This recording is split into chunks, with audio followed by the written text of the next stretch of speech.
So the SOMA program is a solar and multifamily. SOMA program stands for the Solar and Multifamily Affordable Housing Program. It's a solar incentive program to install 300 megawatts of solar by 2030 as part of California's climate goals. It's created by legislation overseen by the California Public Utilities Commission, or CPUC as an acronym. And it was launched in July 1st of 2019. It's administered by a nonprofit program admin team, and it provides direct economic benefits for tenants via virtual net energy metering or VNEM bill credits. And rent increases are not allowed so that the benefits of solar energy are passed on to tenants. SOMA provides no cost technical assistance and support services for applicants. And there's a job training requirement and tenant education requirements on every project. And SOMA uses a community-based implementation approach by strategically partnering with community-based organizations and job training partners located directly in the communities the program is trying to serve, as well as listening to community leaders through our advisory council and job training organization task force. So a little bit about job training. SOMA works to expand where these jobs are and who they impact. And the program requires participating contractors to hire and pay 1 to 2 solar job trainees for each SOMA project. The number of trainees and duration depend on the size of the solar system being installed. So trainees will get on-the-job experience on solar projects and can participate in an installation role, project design, engineering, or commissioning and maintenance. SOMA ensures that job trainees are paid wages consistent with industry standards for entry-level positions. Participating contractors are required to pay job trainees at least 1.4 times the local minimum wage where the project is being installed. SOMA is aiming to have 50% of trainees on SOMA projects live in the counties or communities that the projects are in, or be a targeted hire, which includes affordable housing residents, women, Black and Indigenous people of color, justice impacted folks, single parents, and those facing barriers to employment. So who's eligible for SOMA paid training positions? An eligible job trainee is currently enrolled in an eligible job training program. And you can find a list of those programs in our job training organization directory. Or recently completed or graduated from an eligible job training program within 12 months, or is a tenant of a SOMA property. And eligible trainees can participate for 1 year. So a little bit more about the SOMA job training directory. It's a list of 60+ eligible job training programs. It includes program name, location, and contact information. And contractors can contact JTOs or job training organizations to recruit eligible job trainees. And prospective job trainees can enroll in eligible training programs as well. You can find where in the California map there are eligible training programs. So there's usually one in a big city or a city near you. So for today, I'm the moderator. My name is Ingrid. I'm the Workforce Development Coordinator for the SOMA Program Administrator. And we have our wonderful speaker today, Sandra Romero Mancilla, who's a Workforce Development Specialist at Grid Alternatives Inland Empire. And Sandra has worked as a Workforce and Volunteer Program Specialist at Grid Alternatives Inland Empire for 7 years, where she's led soft skills training on salary negotiation and other workforce development topics for job trainees in Grid Solar Job Training Program. And I'll kick it off to you, Sandra. Thanks so much for agreeing to speak today. Hi, everybody. Glad to have you here today. Excited to share the knowledge with you all. You can go ahead and move to the next slide. So just a little bit of background on me. My name is Sandra Mancilla Romero. I am the Workforce and Volunteer Program Specialist with Grid Alternatives in Empire. And I've been at Grid for 7 years. Just a little bit of background on Grid. Grid Alternatives, it's a nonprofit solar installer, and it was founded in 2001 with our first install being in 2003. So Grid's mission is to go out into the community and make renewable energy accessible. So we go out there and we work with the communities to find qualified homeowners to install solar at no cost to them. And in doing that, we also provide the job training ground so that we can bring people who want to get into the solar industry, or who just want to expose themselves into this new technology, or even just volunteer to get hands-on experience. Grid Alternatives now has several job training programs. Some are 5 weeks long, some are longer. We also work with like college students, we work with high school programs, and we also work with other job training organizations. So sometimes some of our partners, they do the book learning, and then the trainees come out with us so they can get on the roof and install a system themselves. So this is just a little bit of what we do. In my own previous experience, I've done a little bit of everything too. I've been a student recruiter, so also working with the communities to make sure that students got additional support for school, tutoring, teaching. I've also done political and fundraising campaign, like the people who go knock on the door and tell you to go vote. I used to be one of those people, and then I used to send those people out. So making sure that people, get more information and participate. And then I've also done volunteer management through campaigning, and also here at Grid Alternatives. And then if you ever want to follow up with me, below is my email, which is sromero@gridalternatives.org. If you have any other questions. Next slide. So for today, we're gonna talk about money, okay? Which is it can be a conversation that may be uncomfortable for some people, or maybe a little scary, or maybe you don't know where to begin. So the things that we're gonna talk about is what is the best way to research a market salary, how to use smoothly dodge a salary question when recruiters ask how much you want, and then how do you maximize a salary negotiation. So first one, what is the best way to research a market salary? All right, so you gotta do research, right? If you wanna know what you're talking about, you wanna be prepared, you wanna go in there confident, you need to spend some time researching the job that you want, or what's available out there. So sort of like the easiest thing to do is like open Google, start Google, and you can start with a search engine like Glassdoor and Indeed or Idealist. And usually when you open up any search engine, you can literally be as basic or make it as simple as solar jobs, and then in your area, right? So it could be like solar jobs in Los Angeles, solar jobs in Riverside, wherever you are. You can start like that basic, and then kind of see what comes up. Read through the job description, read what the responsibilities are, read what the requirements are, and then sort of like the range of pay. The range of pay is going to different depending on the company. It's also going to be focused on how big or small the company is and the job details. So it's really important that you pay attention to those. And also sometimes even things like if you have your own tools, they may actually maybe open to paying you more if you have your own tools.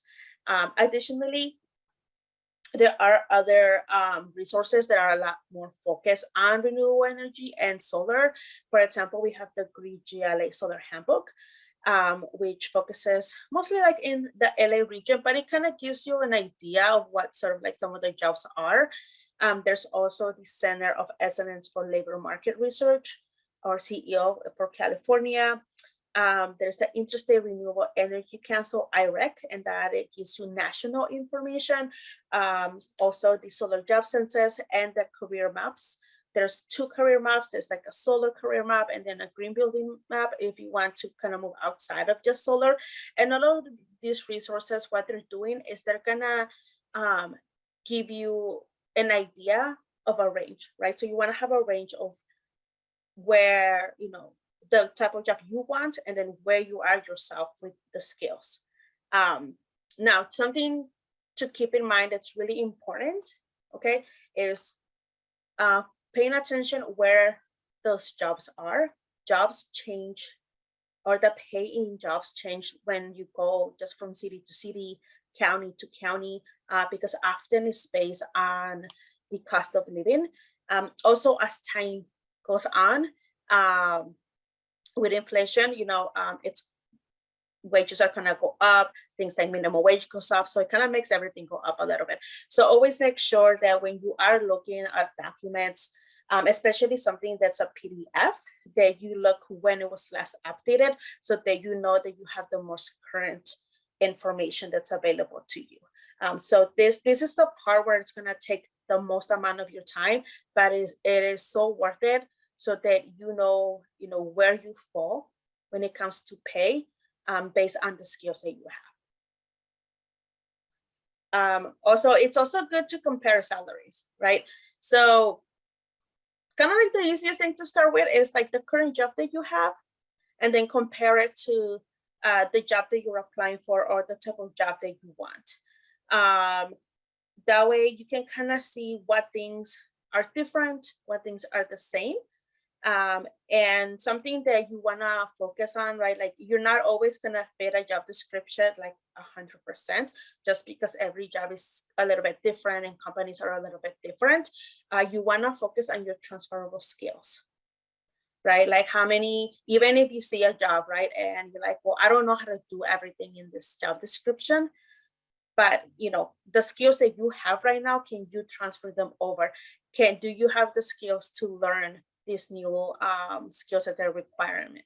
So usually what I do for myself is that if I see a job and it's interesting to me, if I can do like 60%, 70% of the job, I just apply for it. Just knowing that, I'm never gonna be like perfect for any job, because there's always more to learn for a job. And you also you want to be more challenged, right? You're trying to move up within your career and your industry. So there should always be like a little bit room for growth. But focus on sort of like the things that you already possess, because that is where that is what you're bringing, right? That is the things that make you a good fit for the job.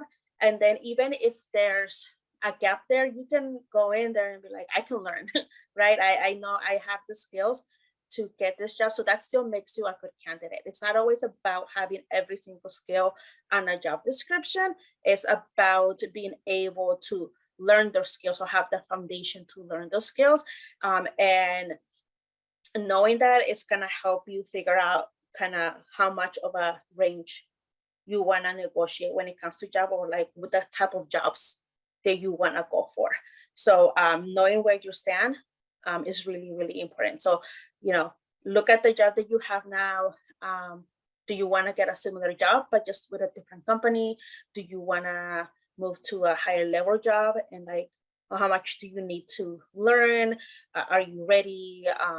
Just look at those opportunities, because that's really going to help you figure out where to put your efforts when it comes to negotiating, and even just when it comes to applying. And also another thing to focus on is if you are looking at jobs that are outside of your city or outside of where you live, it's important for you to think about whether you want to relocate. It is also important to think about the cost of living, because those things are going to impact the salary that some companies may offer you. For example, I'm in the Inland Empire, so cost of living in the Inland Empire is going to be a little bit lower than cost of living in LA County. So if I'm, for example, living in LA County where the cost of living is higher, but then I get a job in the Inland Empire, there's a chance that my offers from the Inland Empire are going to be lower, because they're based on the cost of living for people in the Inland Empire. Right now, I also want to think about, like, do I want to travel? how much is it going to cost me to travel, 30 miles, 50 miles, and there's traffic, right? Like how much of that time am I going to sit in traffic for a position? Because you may think like, oh, there's this position and they're telling me I'm going to make like $25 an hour, right?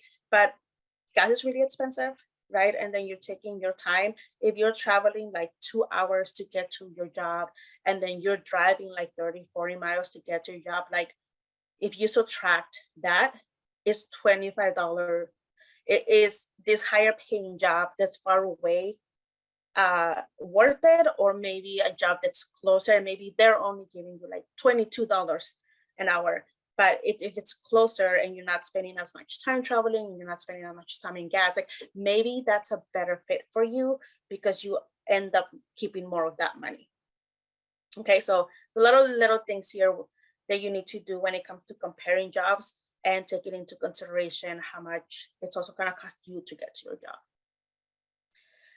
So I already talked about some of these things, right? Cost of living, travel expenses, your time, reimbursement policies. A lot of these things you're going to find on the job description. So again, it's really, really important that you pay attention and read the entire job description so you know exactly what you're going in for, what you bring to the table, and then what benefits they have. So there's companies who are willing to reimburse you for travel. There's companies that already they have benefits like health insurance, dental vision, paid vacation, additional paid time off, other things like professional development opportunities or funding. Maybe depending on the position that you're going for, if it's like an administrative position, an office position, they could also have working like remote or a hybrid. All those things are important to take note, because sometimes you have to kind of weigh those things beyond just the dollar amount that you see, right? Usually a lot of jobs will tell you like it's $18 an hour, it's $25 an hour, or they will have a range. So think about those things. And these are also things that sometimes may help you like negotiate, asking like, okay, maybe this job is paying like a little bit less than the other job, but they give me benefits, or they're willing to negotiate with me and let me work remote, half the week. So I'm not spending that extra amount of time and money on gas or like car maintenance. There's like a lot of little things that you can ask.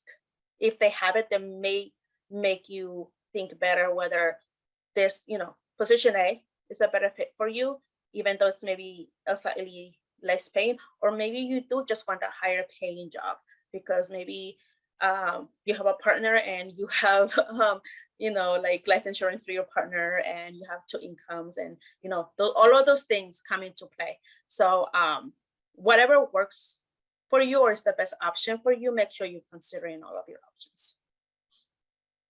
And also, sorry, can you go back? And also experience. Okay. If you're kind of just starting,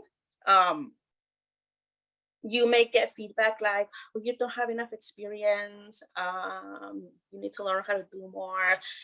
It's okay if you get that feedback. Don't get discouraged. Sometimes you kind of have to take a job that is going to give you that experience so you can later negotiate better pay, or you can move on to another place that offers you a better opportunity.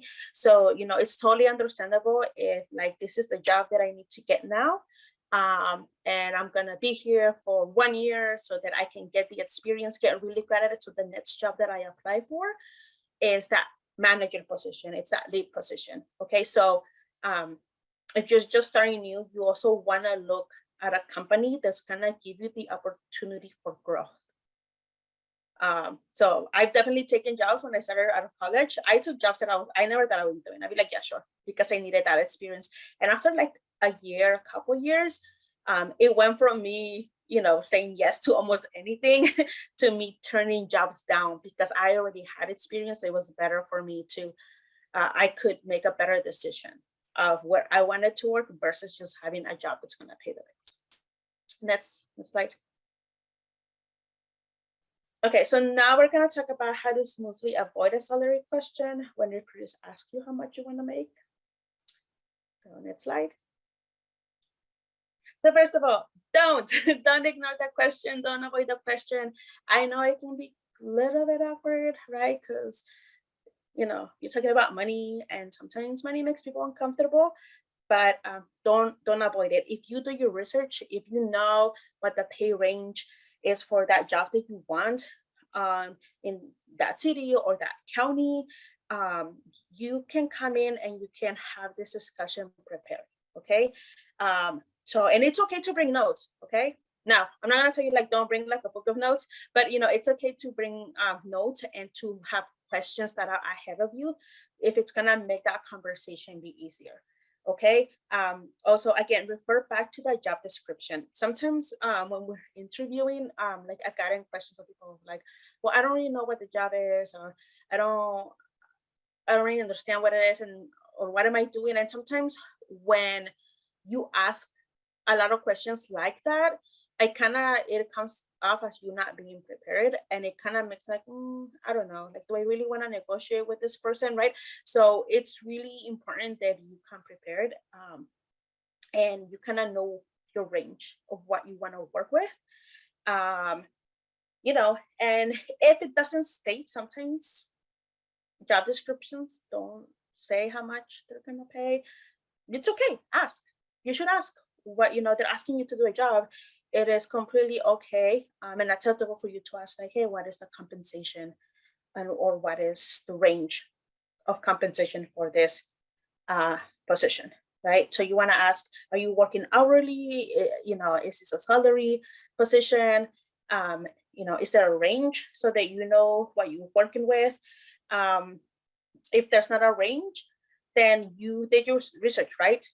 You know what is expected for that position that you're applying for. So you go in a little bit prepared. I think a lot of the times when people don't want to ask about pay is because they don't know what to ask. You should always know what to ask, because that is, that those are your skills. That's like I was saying, okay, you are coming with experience, you are coming with knowledge. Those things have value. All right. So, like I was saying before, if you meet most of those qualifications, like, go for it, like, ask. You don't get something if you don't ask for it. Okay. If people are giving you an interview, okay, it means that they think you're a good candidate. And then especially if you move into like a second round of interviews, have confidence that, they think that you would be a good addition to their team, that you have what it takes. So don't be afraid to ask questions. Don't be afraid to negotiate pay. Next question. Oh, next slide. So how do you maximize negotiations, right? How do you get the best deal for yourself? Next slide. Okay, if it's a brand new job, okay, you're applying to a company, you never worked there. Again, come prepared. I know I say that a lot, but that's the best thing that you can do. Okay, it's just be prepared. So usually what I tell people to do is that if there's a range in compensation, ask for the middle or higher, because they're always gonna try to, they're gonna go and try to go on the, the least, because most companies already have a budget, right? They have a budget for how much they want to pay. So obviously they're also gonna want to try and save a little money. And if you cannot ask for the lowest, most likely they'll be like, yeah, great, awesome. That's because, like, that's great. They don't have to spend like more money. But you're doing yourself a disservice. So try to ask for like mid-range or higher. So that way you have some room to negotiate, and you get a better deal for yourself. Again, if it's not stated, ask. They should tell you. They should know. They know how much they have. Sometimes they don't always want to share it out, but they should know how much that position is gonna pay already. And then you can ask, like, are they open for negotiation? Maybe you really want the job, like I think this company is great. I really do want to work here, but I'm not sure that pay is enough. right? Like maybe like, I don't know, is this the best pay for me? You can ask like, are you guys open for negotiation? Is there a possibility for higher pay? And that's, your research. You can ask them for like, hey, I would like, like 50,000 is kind of low. Can we do 52? Can we do 53? Right? So whatever you feel comfortable asking for and what you found based on your research, you can ask. The worst thing that's going to happen is going to be no, right? But you're not really in a worse situation than before, right? You can still take the position if they offer it to you, but at least you asked.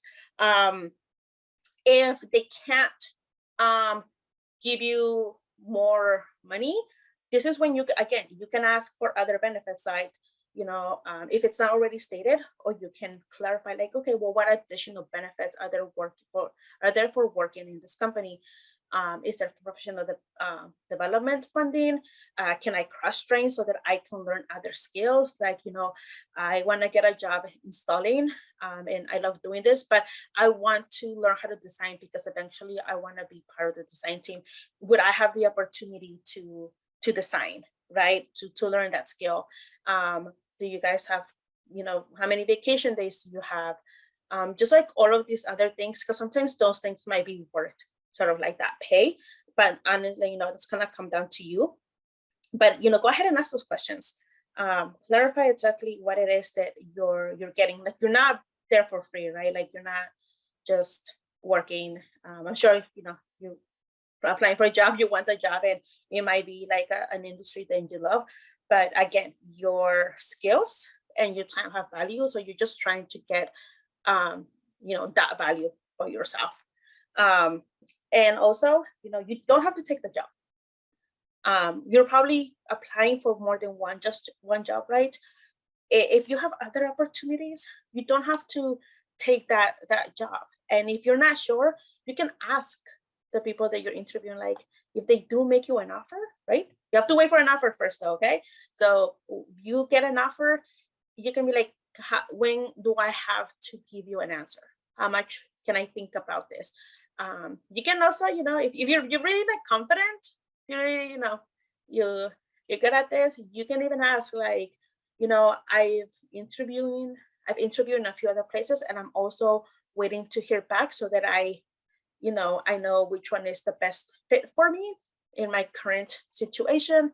Right now, my priority right now is, higher pay, because for whatever reason, right, that's your priority. And they may be like, oh, okay, well, how much are they offering you? And maybe we can offer you more. Like, sometimes that will lead to that conversation, not always, but it can open, sort of that door. They can be like, oh, how you wanted that professional development? We'll give it to you. We'll give you X amount of money for professional development. That does happen. So again, if you're not sure you want to take the job, ask for some time to think about it. Ask them how long you have, and be honest that you do have other opportunities. And if it's really not a good fit, don't feel bad. Say no. If you can say no, if that's an option for you, then that's okay. You can do that. Next slide. Sometimes you'll have sort of like an internal promotion or a raise, or maybe you're going from sort of like a training position to like a full-time position. Usually for these ones, it's a little bit different. Usually what I recommend is that you look at the job that you're currently doing and then how much you're paying, and is this new position gonna be similar, right? If it's going to be similar, there may not be as much opportunity for you to get like a super huge raise, but you should still ask for it, right? Because usually they're going to give you a list of responsibility that's bigger with more duties. So when you're negotiating for that raise, you're negotiating for the extra stuff that you'll be doing, right? So say, for example,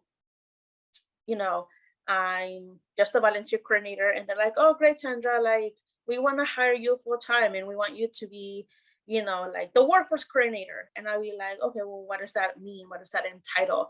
And if, they're like, well, you'll be doing the job that you're doing now, plus like 10 more things. And I'll be like, that's great.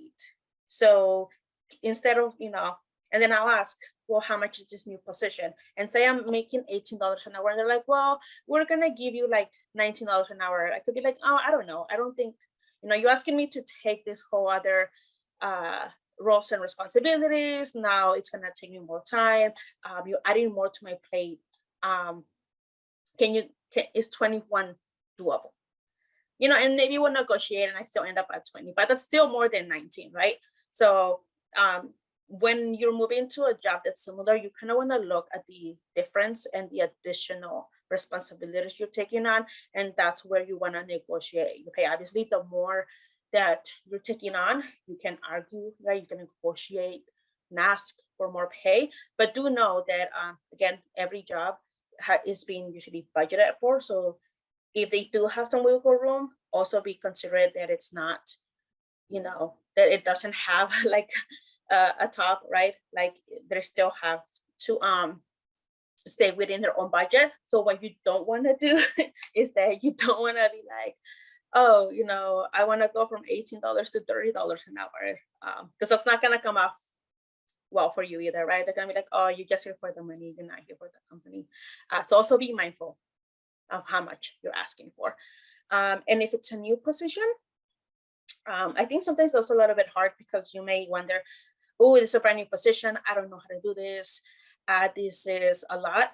You, again, focus on your transferable skills, okay? Even if it's not exactly the same thing that you're doing, if you're either applying or they're offering you a different position, it's because they think you have the skills that you need, that are needed to meet the responsibilities, right? Again, you can accomplish your highlights. So even though it's a new position and right, you can't really measure to it that well yet, you can be like, you know what? This is brand new to me, but I have a track record of always getting my projects on time, of being on time, of being able to collaborate well with other teams. I've always met my goals each year, or I've always done my best, and I've gotten such great feedback from other team members.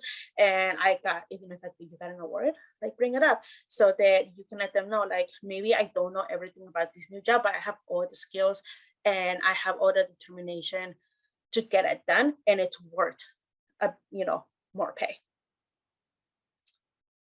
Next question. And then be emotionally prepared. Again, when I usually talk to people and they're like, Sandra, how do I negotiate?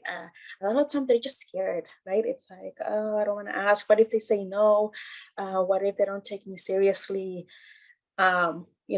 First of all, if they say no, well, then you can decide whether you want to be there, right? If you're not being valued for your skills and what you bring, maybe it's time for you to go to a different place where they are going to offer those opportunities for you to grow, where they are going to offer better pay or better benefits. So but yeah, be emotionally prepared before you go in there. If you need to sit down with a teammate, a friend, there's other, workforce development organizations. Sometimes the county does, some of these trainings, like Great Alternatives provides these trainings. Sometimes you just need to practice. If you need to practice, go ahead, practice. Stand in front of a mirror and practice. Have someone give you feedback. As long as you go there prepared and, confidence. And if you're like, Sandra, I'm not confident, do like Sandra does, fake it till you make it. And somewhere along there faking it, it'll come true and it'll show off. And just be confident and, again, be confident in what you know what to do, in your skills and in the research that you've done. And that's it. Thanks so much for the presentation, Sandra. We're going to be taking questions right after this slide. So just hang on to your questions for a few more minutes. But yeah, I also want to go over benefits negotiation, because one key piece is that if your employer isn't able to provide the salary that you're looking for, you can always negotiate benefits, salary schedule, all of this stuff. So for example, if you have some employers differ very greatly in like what kind of health insurance there is. Does the health insurance cover most of your needs? Like, what's the deductible? In 2020, the average national cost for health insurance is $456 per person and over $1,152 per family per month. So if employers are paying for most of that, it means that you get to keep more of your take-home salary, right?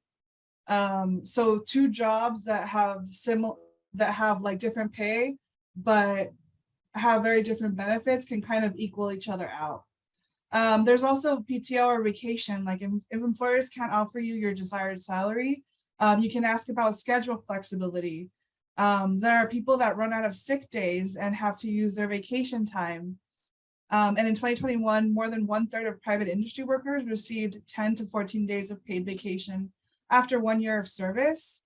And then after 10 years of service, 33% of private industry workers received between 15 and 19 days of paid vacation. So it's important to find out like how many PTO days is your employer offering and if they're flexible on that, because you can always ask, like Sandra said, they may say no, but if you ask, like this is a point where when there's an offer on the table and when you're like negotiating and you said thank you for the offer, but you haven't yet accepted, that's the time to ask for these things, because later on it gets harder.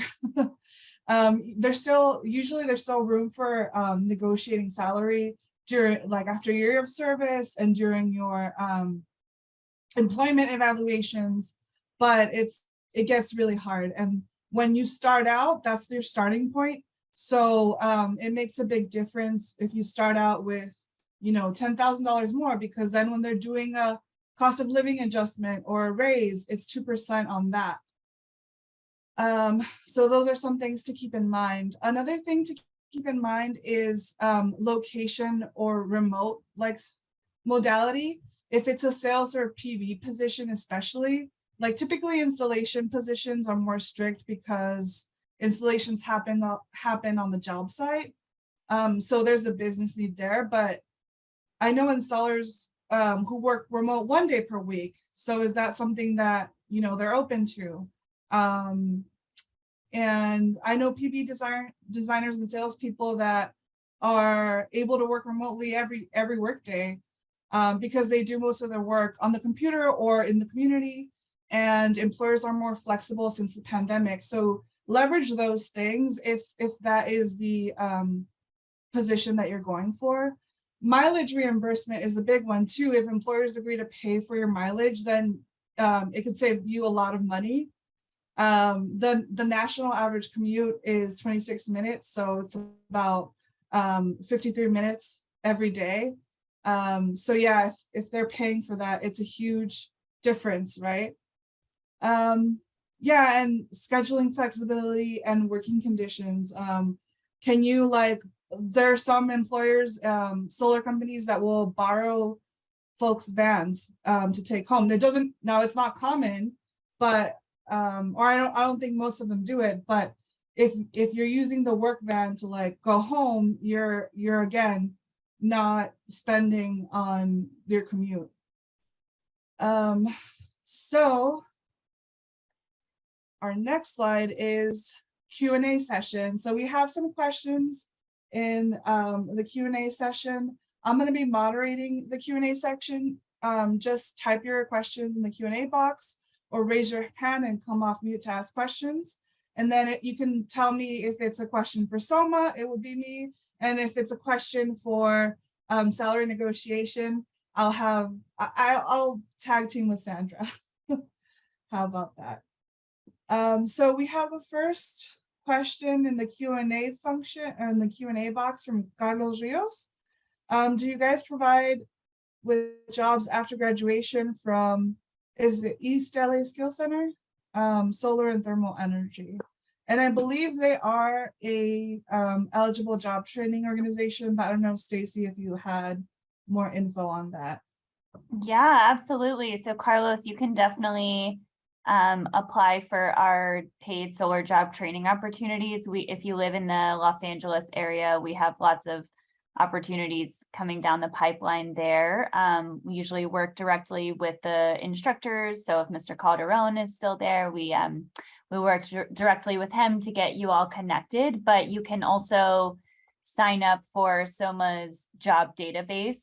We call it our job training portal, and I'll put the link in here to apply for that so that we can email you or call you directly when there's paid opportunities available. And we've actually had a number of students from East LA Skills Center Solar Program get hired by contractors working on SOMA projects, and yeah, have had some really great success there. So great question. Thanks, Stacy. And then we have another question from Anonymous. How do you calculate the cost of living? And I'll pass that question on to Sandra, if you want. Yeah, so it's not so much of you calculating cost of living. You can probably just like Google it. So like cost of living for your county. I don't like know exactly where, but usually it's something that either gets like posted by like the county or even the state. But usually, like if I don't know something, I just Google it. I don't know if like Stacy or Ingrid have like a specific resource they go to, but I think usually just Googling it, it will probably pull it up from either like the state or the county website. I would agree with that. Google is a great resource. I also use Zillow. So it really depends. Sorry, my internet connection. I typically consider like the individual. So like, are you renting or are you living with family? Do you, so if you're renting, you can go on to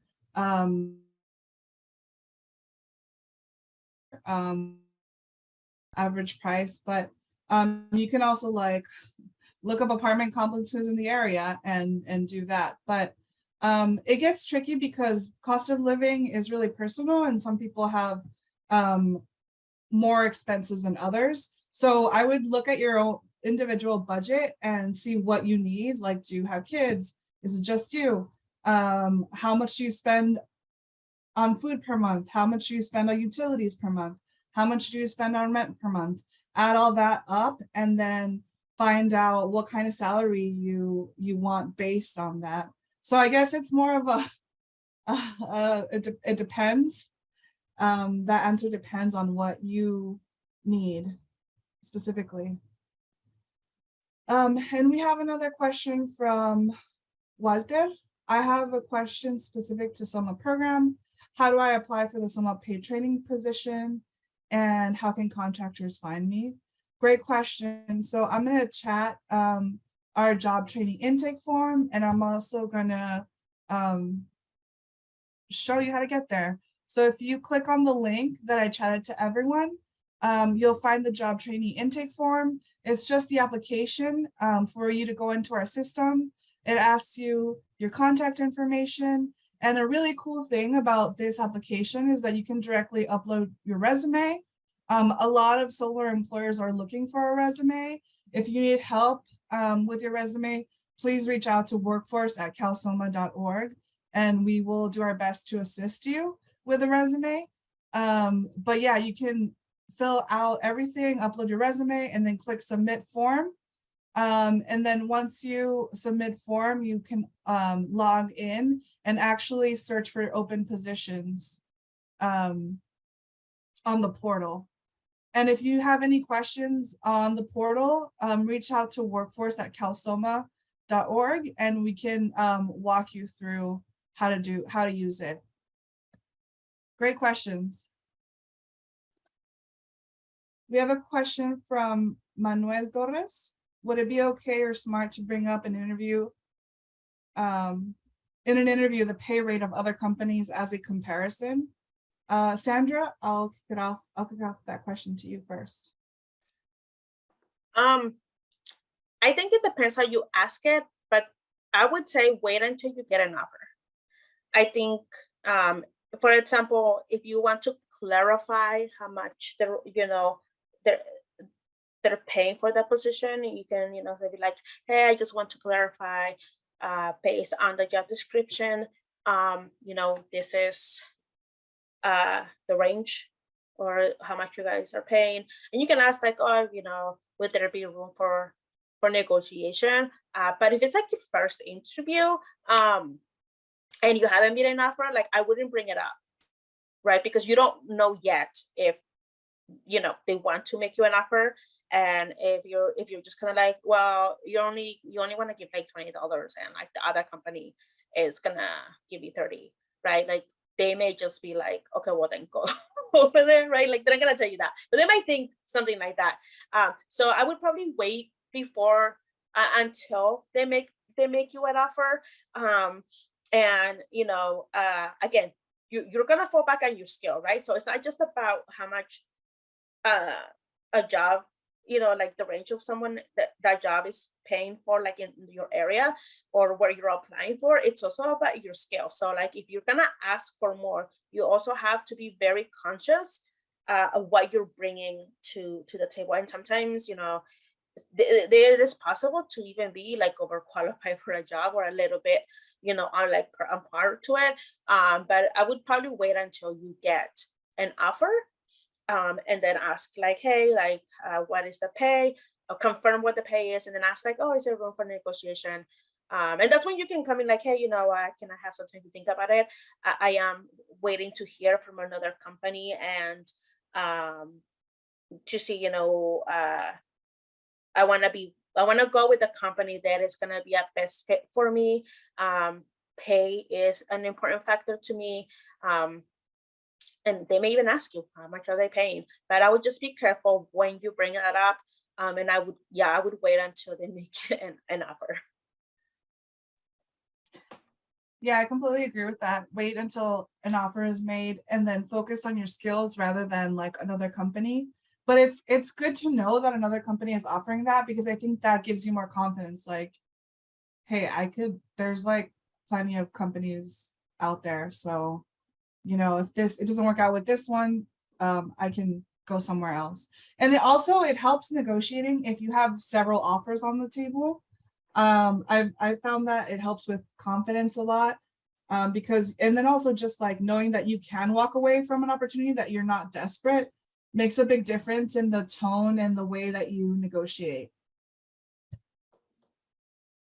We have another question from Walter. How do you know your worth?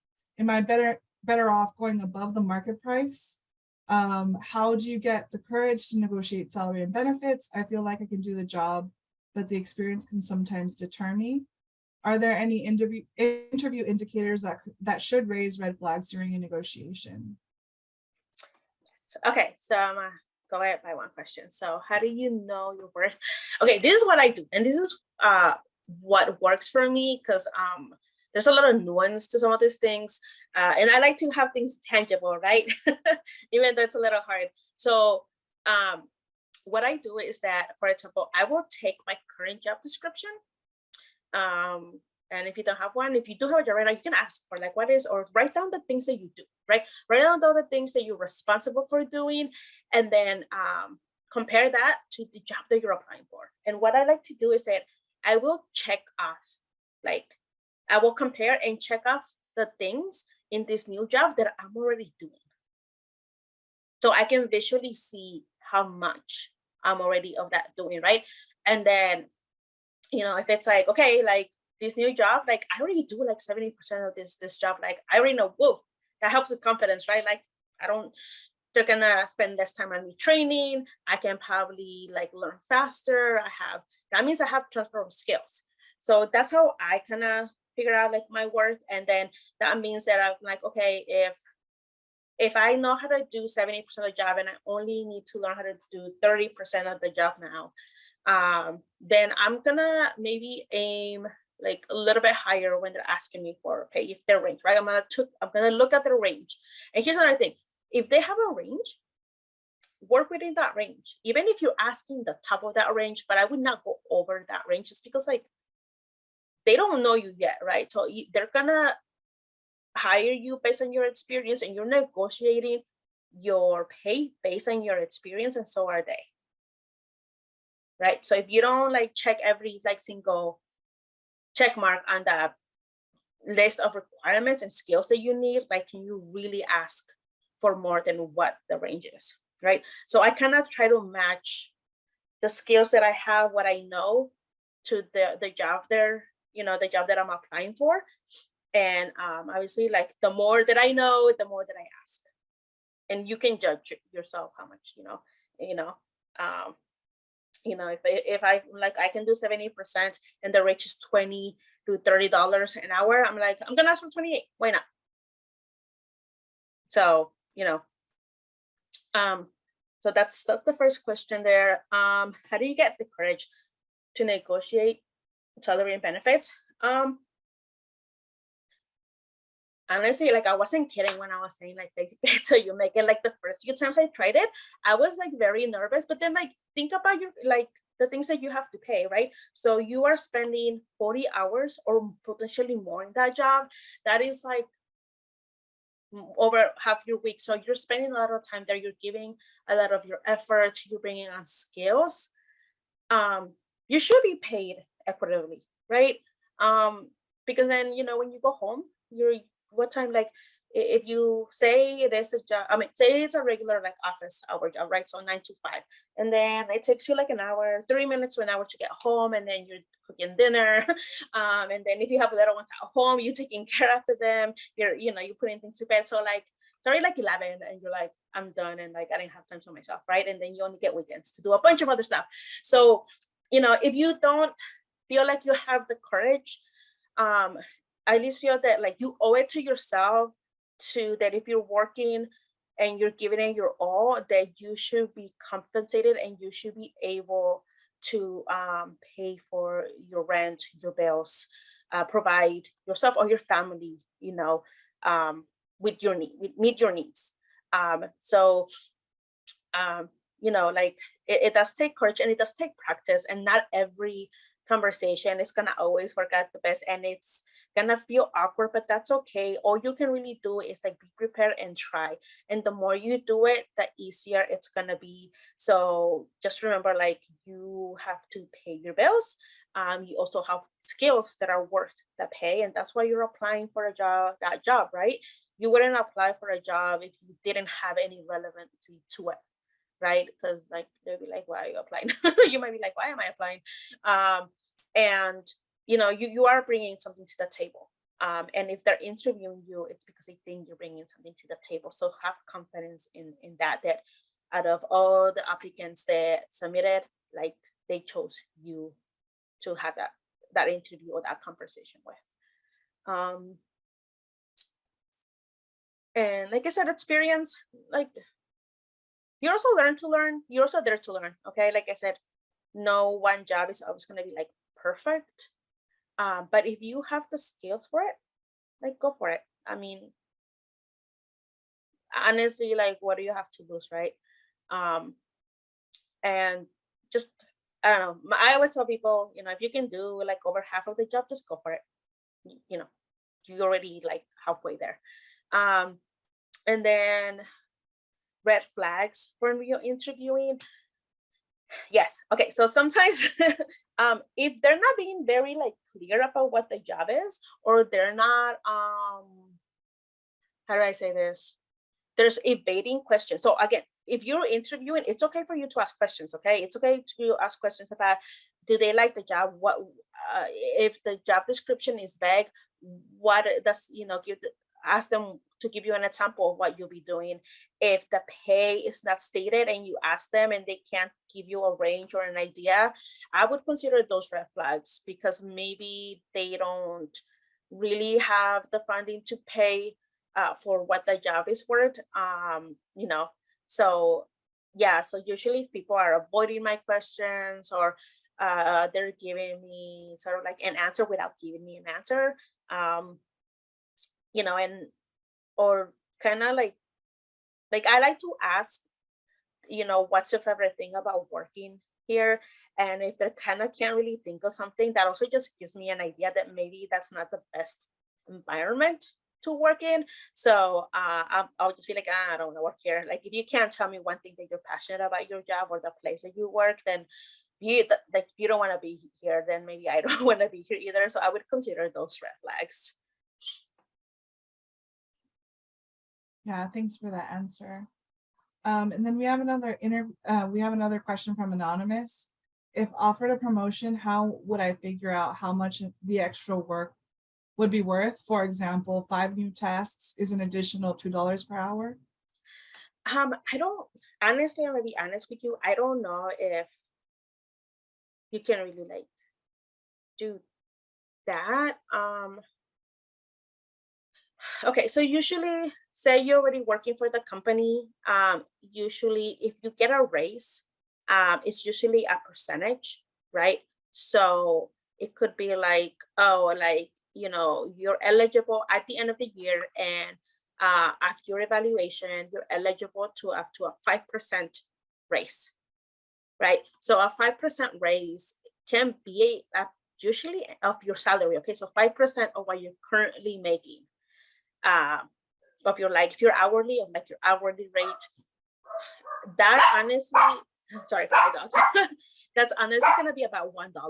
So I wouldn't really be like, find new skills is like $2 more, because that might be already way past what the company offers as a raise. As it is, you can ask like, what is, you know, when they do give raises, what is like the range, and that can kind of help you out. Maybe you don't want to do it by dollar, but you want to maybe do it by total salary. So you know, if you want to ask like for another like $2,000 instead of 52, you can try that. I mean, this is why doing research is important, because you want to find other similar positions to the one you're applying to see that range. And that's how what's going to help you figure out how much you can ask for. So if I am applying for like an entry-level installation job, I'm going to go and compare that job to 5 other entry-level installation jobs with 5 other companies, right? And if the range is like $18 to like $25, then I'm gonna be like, okay, you can't go over $25. And based on the amount of skills that you bring on, like that's how I'm gonna, you know, kind of figure out if I'm asking for 20, if I'm asking for 23. I hope that's helpful. I'm not sure if I'm answering your question, but I hope that that's helpful. Thanks, Sandra. That was helpful for me. We are at time. It's 2:01. And so we still have some questions in the Q&A box, but just want to make sure that folks know it's 2:01. If you have time, Sandra, would you stay on to answer the last couple of questions from Frank Carter? And sorry, before that, I see Carlos Rios has his hand up. Did you want to come off mute and ask your question? Or was that a mistake? Maybe it was a mistake.